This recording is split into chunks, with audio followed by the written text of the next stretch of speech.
Hello everyone, this is Lori and we did Project Rise for our SOCMO project.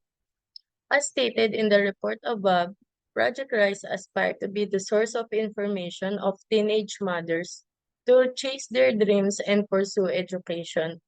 When we first formulated this program, we knew that education and information drive will be our basis due to time and geological constraints.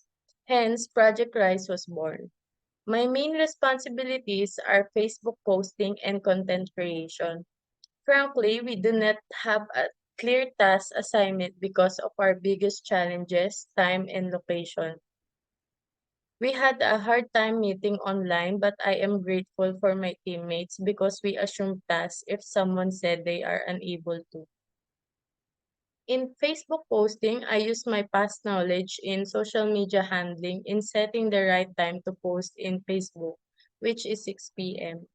In content creation, I propose a content calendar where we can pitch and draft our content. This too is a known system for me because I am the lead of social media content in my work. In content creation, since I was the one who pitched the of our project, I have a clear picture on what I want the content to display. I want to keep the tone light and the colors fresh. So we as a team brainstormed the content that we wanted to publish and I designed some of them.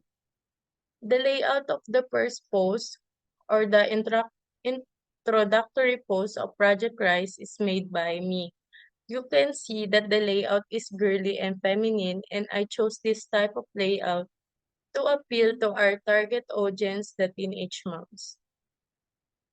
Next, both the text and the layout of the second post, the Project Rise FAQs, is also made by me. For this one, I selected a simple layout to draw the attention of the audience to the text itself. I also designed and drafted this post on the free online course sites. Here, I researched the top free course sites that can be accessed by everyone, including teenage mothers. In here, I decided to add cartoonish doodles to negate the otherwise professional sounding text to appeal to the target audience. Next is this simple greeting card or motivational card. I used AI to generate the photo of the girl.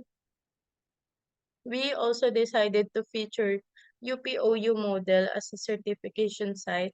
I took the information from the site and decided to design it like a series of tweets.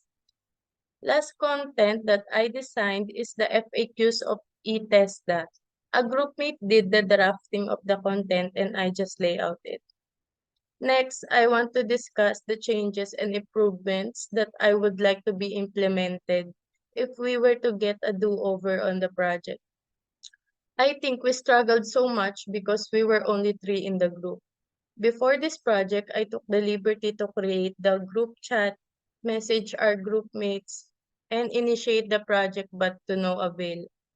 Project Rise is not even the first one in our proposal paper. Back then, it was Power Ed, and after meeting again with the group, we decided to tweak the name and some parts of the project. Because of the lack of manpower, we do not have a clear designation of work. There are no proper division of assignments and it was a kung sino na lang scenario.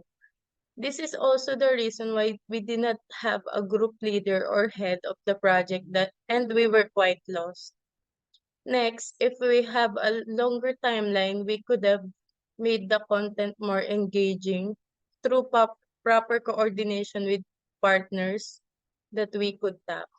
The turnout for our single video feature of a partner is good and we can definitely we can definitely do that with more time. Next, we can expand the program with physical visits or even caravans across the country and involve the communities more. Overall, I enjoyed this project save for those stressful moments where we are not ready for posting. but in its short-lived life, the page managed to interest some people with its content. I am happy of how it turned out, and I learned a thing or two during the implementation of the project.